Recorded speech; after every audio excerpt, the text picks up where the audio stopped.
aku ngeliat di situ ada kayak orang tinggi, gede, lebih hitam dan matanya bersinar merah. Orang yang ngikutin gitu, kayak ada yang ngikutin aja gitu, entah orang atau entah apa gitu, itu ada aja gitu.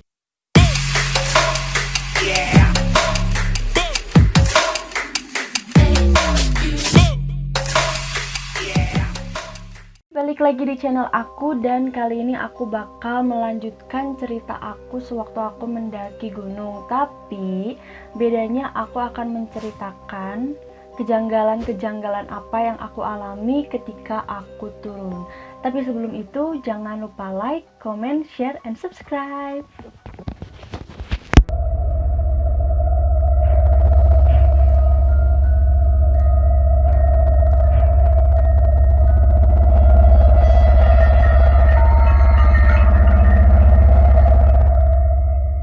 Oke, jadi setelah aku ngalamin kejadian-kejadian janggal waktu aku naik gunung nih ya, waktu aku kemarin mendaki.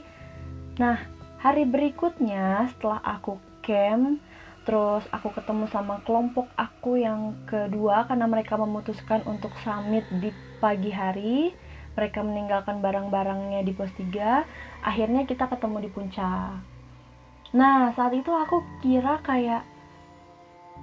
kayaknya aku nggak akan ngalamin kejadian janggal lagi deh gitu, karena aku rasa aku turun itu di waktu yang tepat gitu. Jadi aku turun itu sekitaran jam 10 pagi, dan ya mungkin aku berpikir saat itu kayaknya aku sampai di base camp itu kemungkinan sih siang atau sore gitu. Jadi bener-bener aku nggak akan mendapatkan hari gelap gitu.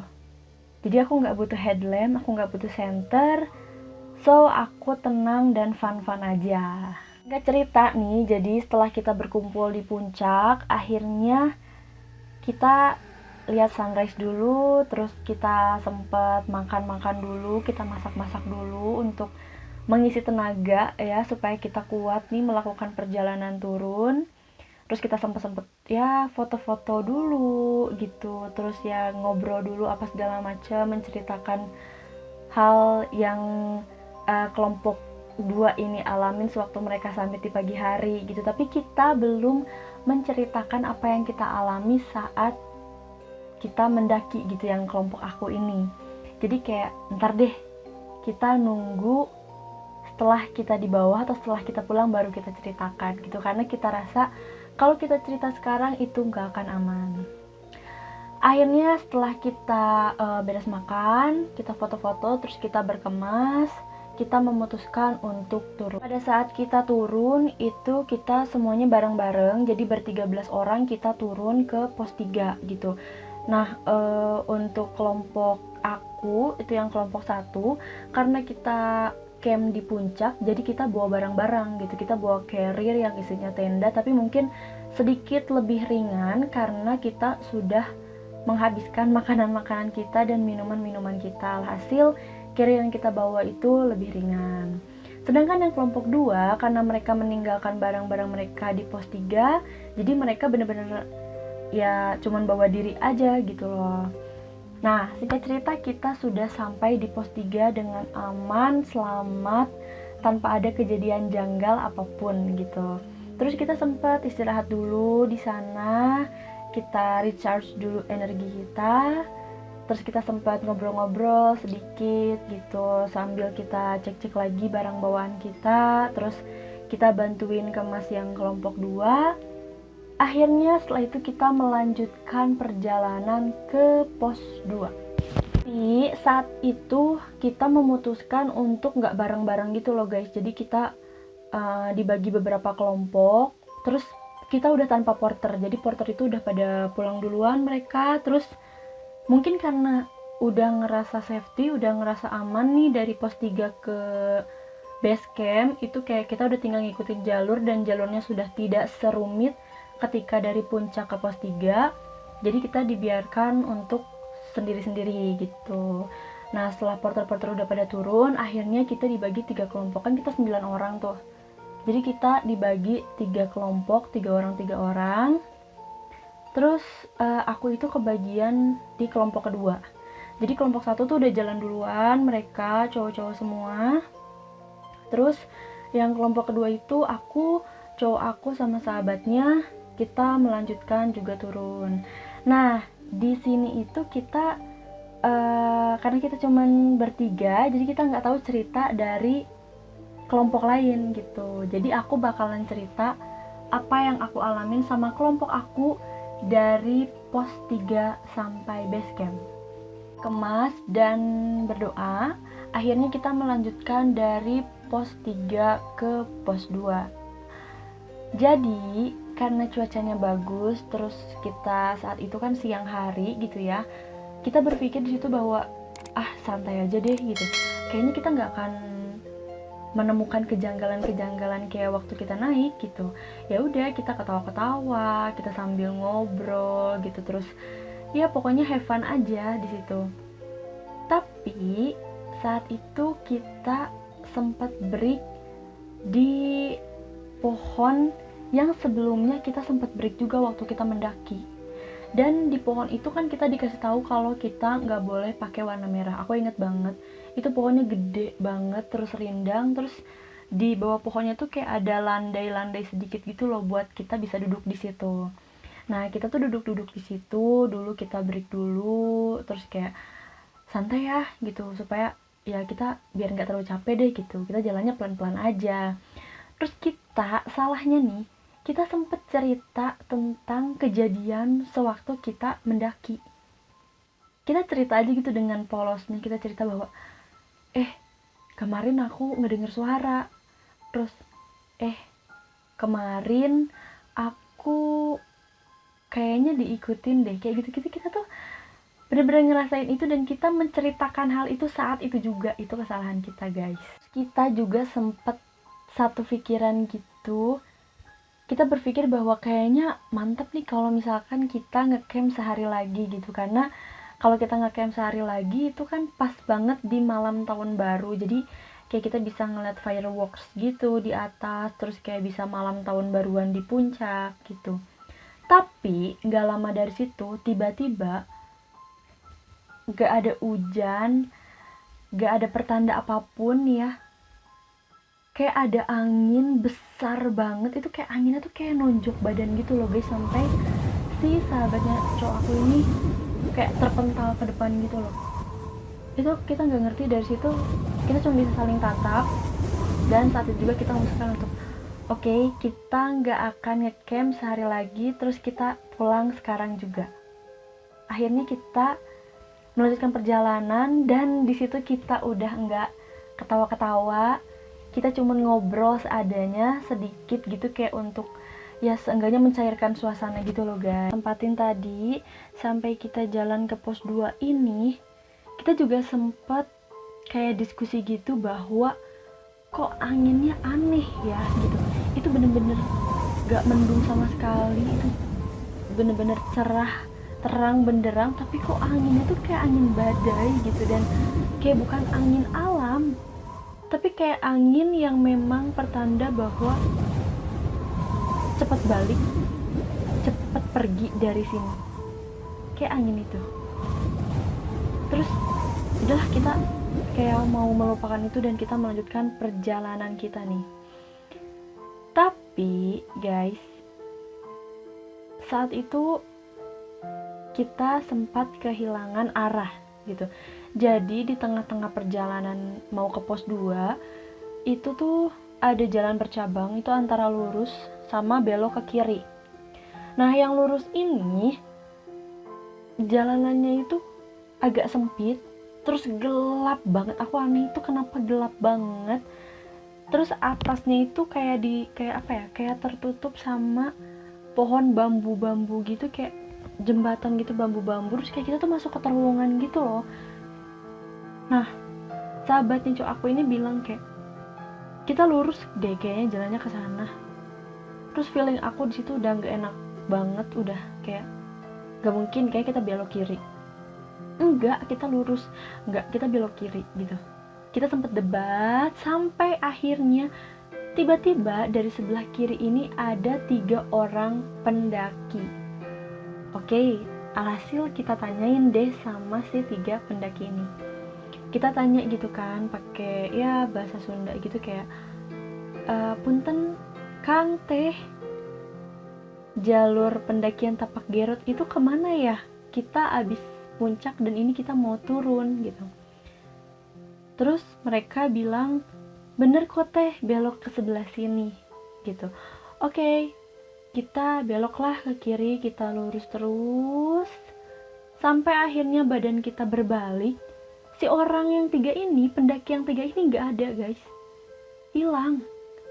Terus kalian pernah gak sih kayak kalian berpapasan sama orang tuh kalian masih inget kan mukanya kayak gimana? Ini tuh yang kita inget, mereka tuh kayak gak ada muka. Kayak oh my god, merinding. Kayak berat banget.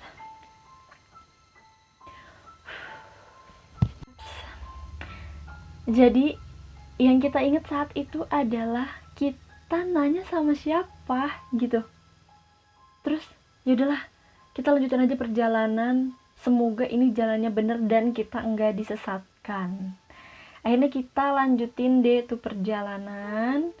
Terus lanjut sampai di situ kita ngerasa aneh banget karena kita ngerasa waktu kita mendaki kita nggak jalan sini.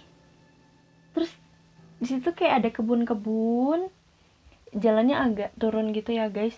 Dan di sebelah sini tuh kayak ada, sebelah kiri kita tuh kayak ada saung-saungan kecil dan kita yakin banget 100% itu nggak ada orangnya. Karena itu kayak ada sedikit lubang gitu dan itu kosong gitu. Sampai sahabatnya cowok aku ini jalan duluan gitu, dia turun ke bawah. Terus kayak dia memastikan ini jalannya bener apa enggak. Terus aku teriakan, "Bang, jalannya bener enggak?" Gitu. Tiba-tiba dari sebelah kiri saung yang tadi kita lihat kosong, itu ada bapak-bapak yang jawab, "Betul, Dek. Jalan aja ke situ." Terus aku sama cowokku kayak kita saling tatap-tatapan dan itu siapa? Dan akhirnya saat itu kita memutuskan untuk ya udahlah, kita positive thinking aja, barangkali memang ada orang atau ada petani yang lagi istirahat, tapi kita nggak lihat gitu karena kita lihatnya sekilas terus kayak kosong gitu aja kita berpikirnya. Dan ya udahlah, kita jawab tuh kan sama bapak-bapaknya itu kayak, "Oh iya Pak, terima kasih," gitu. Terus kita mau melanjutkan perjalanan. Terus bapak-bapaknya juga masih jawab dengan anggukan. Hanya anggukan aja ya guys. Terus kita lanjutin tuh perjalanan. Setelah kita agak jauh dari saung yang tadi ada bapak-bapak tiba-tiba muncul itu, aku sempat nanya tuh sama temen aku itu, "Bang, tadi waktu abang madep ke belakang gimana? Emang itu udah ada bapak-bapak ya?" gitu. Terus si abang ini jawab kayak, "Nggak tahu, lupa, tiba-tiba ada aja gitu."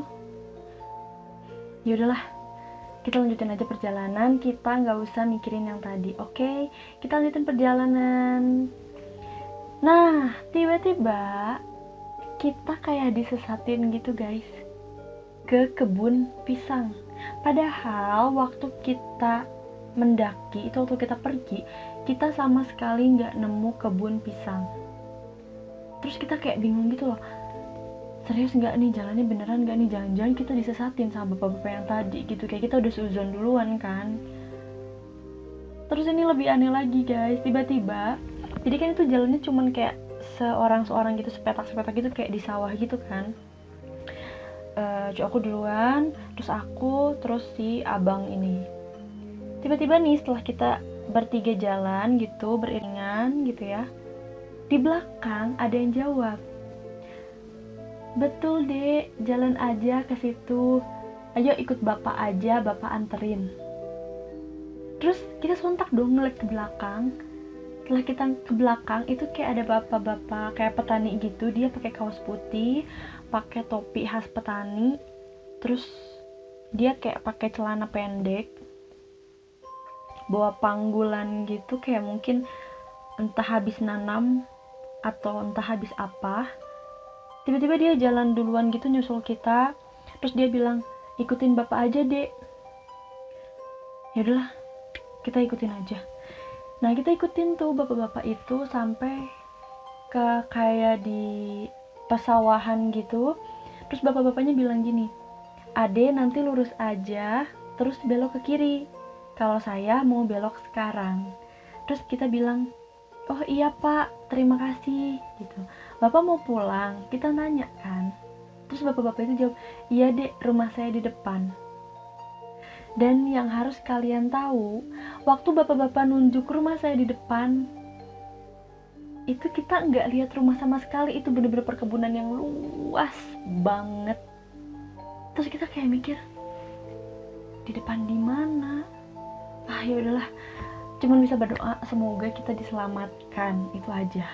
Jalanan lagi setelah kita ketemu bapak-bapak itu, dan akhirnya kita menemukan pos 2. Jadi pos 2 itu yang sebelumnya aku ceritain, jadi kayak sebuah gubuk kecil gitu yang ya mungkin bisa menampung beberapa orang. Terus kayak itu tempat petani istirahat kali ya. Dan ini kita sempat istirahat dulu, kita sempat minum dulu, terus kita sempat mengeluarkan cemilan-cemilan yang masih kita punya nih, persediaan kita pulang. Kita sempat makan itu dulu karena kita butuh yang manis-manis untuk menambah tenaga gitu. Sudahlah, beberapa menit kita istirahat, akhirnya kita melanjutkan lagi perjalanan dari pos 2 ke pos 1. Oke, kita lanjut lagi perjalanan. Di pertengahan kita sempat tersesat ke kebun, kayak kebun timun gitu guys, kebun timun. Terus jalanannya itu gak terlalu sempit sih, mungkin bisa untuk 2 orang atau 3 orang jalanannya. Terus di tengahnya tuh ada rongga gitu kayak bekas roda ban motor gitu loh guys. Mungkin itu petani-petani yang memang ke kebun menggunakan motor, entah itu membawa barang-barang untuk menanam atau mereka membawa hasil panen dari atas ke bawah. Terus kita sempat berhenti gitu, ini kita bener gak ya, kayaknya waktu kita naik kita sama sekali gak ngelewatin kebun ini. Tiba-tiba dari seluas kebun itu kita sama sekali gak lihat orang, kita sama sekali gak lihat satupun, siapapun itu kita gak lihat. Kita cuman ngelihat sepanjang mata memandang itu cuman kebun gitu. Tiba-tiba dari sebelah kanan ada suara nenek-nenek dengan bahasa Sunda. Dia bilang, leres neng, jalan weh, jalannya leres dak.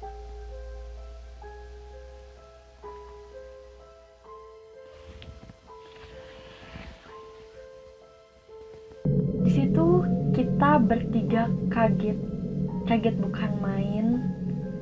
Kita sontak ngelihat ke sebelah kanan gitu, dan itu bener-bener perawakannya nenek-nenek. Dia kayak pakai samping gitu deh, samping, terus dia pakai kebaya ungu. Aku inget banget dia pakai kebaya ungu sama kayak paket ikat kepala gitu loh yang kayak diselendangin gitu.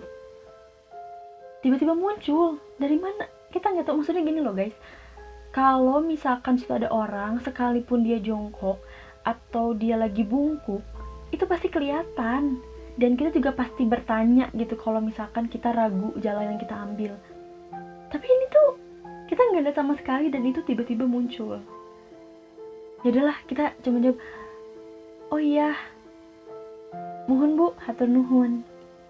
Ya udahlah, kita positif thinking aja itu semua. Terus kita jalan lagi sampai kita menemukan kebun teh. Nah, di sini juga kita sempat ragu karena kita sama sekali nggak menemukan perkebunan teh saat kita mendaki, saat kita pergi itu sama sekali nggak ada kebun teh. Tapi yang bikin kita yakin situ adalah suara motor gitu. Jadi kita berpikir bahwa mungkin setelah kebun teh ini tuh ada jalan gitu, karena itu suara motornya banyak gitu, suara kendaraannya tuh banyak. Ya udahlah, kita melanjutkan perjalanan terus menyusuri si kebun teh ini. Dan alhamdulillah kita sampai di jalan yang besar gitu. Terus kita sempat bersyukur dan akhirnya kita keluar dari hutan, dari perkebunan. Terus kita nemu jalan gitu. Seenggaknya kalau nemu jalan, kalaupun misalkan memang kita tersesat atau salah jalan, salah keluar, kita bisa minta bantuan orang situ gitu loh. Tapi kita menyusuri jalan lagi tuh, terus ngikutin jalan. Akhirnya kita sampai di pemukiman warga. Kita sampai di rumah-rumah gitu, terus ada pesantren-pesantren, ada juga warung-warung kecil, dan kita sempat istirahat di warung-warung kecil itu. Kita sempat minum dulu teh manis hangat, kita sempat dulu makan cemilan-cemilan gitu, jajan-jajan, karena memang energi kita sudah terkuras habis-habisan. Terus kita juga ya lapar lah pasti, terus badan semua pegal-pegal. Kita istirahat dulu di situ, dan beberapa menit kemudian, mungkin sekitaran 30 menit kemudian, kelompok 3 yang dari atas itu juga datang, dan mereka cerita bahwa mereka itu tersesat sampai akhirnya mereka keluar sama dengan kita gitu. Jalanan yang kita lewatin itu mereka lewatin juga gitu. Tapi kita belum cerita bahwa kita menemukan kejanggalan-kejanggalan itu. Kita istirahat di warung itu, akhirnya kita melanjutkan perjalanan ke base camp, dan gak terlalu jauh, tapi memang itu jalanannya bertolak belakang banget sama ketika kita pergi. Tapi ya udahlah, kita di situ udah ketemu, udah kumpul lagi, kelompok 1, 2, 3 sudah lengkap 9 orang. Terus kita bebenah dulu, kita bersih-bersih dulu, kita mandi dulu, kita berkemas lagi, terus kita sempat makan juga di sana. Jadi kita kayak cari mie ayam yang digerobak gitu, kita makan dulu di sana sambil nunggu angkutan umum yang bakal ngejemput kita. Terus akhirnya kita pulang. Ini sewaktu perjalanan pulang dari base camp menuju stasiun Leles, itu kita naik angkutan umum yang sebelumnya nganterin kita juga sampai ke base camp gitu. Tiba-tiba di perjalanan si cowok aku ini merasakan mual yang sangat hebat, yang bener-bener sempat bikin panik kita juga. Tapi di situ aku tahu satu hal, dan ini yang merasakan mungkin cuman aku sama sahabatnya cowok aku ini. Kita saling tatap-tatapan, dan kita kayak punya pemikiran yang sama gitu, bahwa kayaknya ada yang ngikutin kita deh gitu. Terus akhirnya aku nyoba pijitin si cowok aku ini, dan aku sempet bicara di dalam hati sambil merem gitu, bahwa ya kalau mau masuk ke aku aja deh. Akhirnya gak lama kemudian tiba-tiba dada aku tuh ngerasain sesek banget. Aku juga ngerasain mual sama seperti yang cowok aku rasain. Dan saat itu aku inget banget, aku tiba-tiba nangis. Dan ya kalian tau lah, maksudnya itu bukan aku yang nangis, tapi yang ikut kita dari tadi gitu. Aku ngerasa ada yang ngikutin ini tuh dari semenjak kita naik si angkutan umum ini. Jadi dia udah bener-bener ngikutin, terus dia kayak pengen menyampaikan sesuatu gitu loh, entah apa. Tapi aku ngerasa di situ kayak ada dua yang ngikutin. Jadi yang pertama ini dia tuh nangis, bener-bener ngerasa kayak dia butuh pertolongan. Paham gak sih guys? Dan yang kedua ini kayak dua kepribadian yang berbeda gitu loh. Yang kedua ini dia memberitahu bahwa jangan macam-macam, Jangan pernah nolongin, jangan pernah bawa, karena ini milik saya. Oke, saat itu setelah beberapa lama aku nangis dan aku mencoba pahami apa maksud dari kedua sosok ini, aku berhenti dan akhirnya pergi dari si angkutan ini gitu.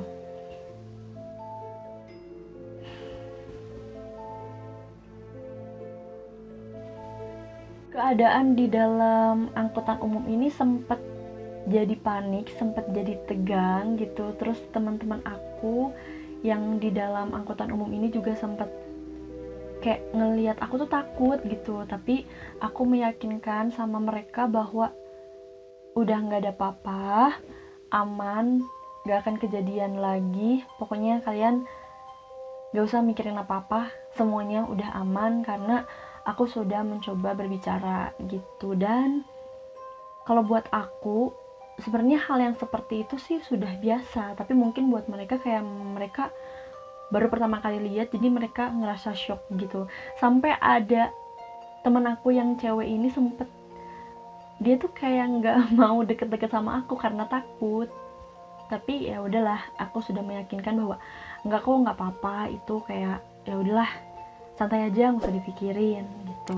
Akhirnya kita sampai di stasiun Leles, tapi ini sedih juga sih karena kita ketinggalan kereta gitu, jadwalnya tuh sudah habis dan akhirnya kita sempat terlantar dulu di pinggir jalan sampai kita nemu bis tujuan Cileunyi.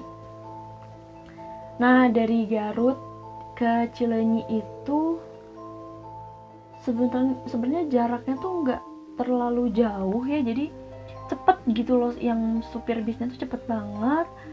Akhirnya kita sampai di Cileunyi itu pas jam 12 malam. Ini cerita pengalaman mistis yang aku alamin ketika aku naik Gunung Cikuray ini udah beres. Jadi ini adalah part keduanya, dan part kesatunya buat kalian yang belum nonton, kalian harus nonton dulu. Kalian bisa langsung cek di channel YouTube aku, atau kalian bisa langsung klik link yang ada di atas ini. Aku bakal sematkan link yang ada di atas ini. Aku jangan lupa like, comment, share, and subscribe. Juga kalian bisa nyalakan tombol lonceng yang ada di bawah sini supaya ketika aku upload video selanjutnya kalian akan mendapatkan notifikasi pertama. Dan aku bakalan cerita banyak tentang pengalaman-pengalaman horor yang aku jalani selama hidup. Thank you for watching.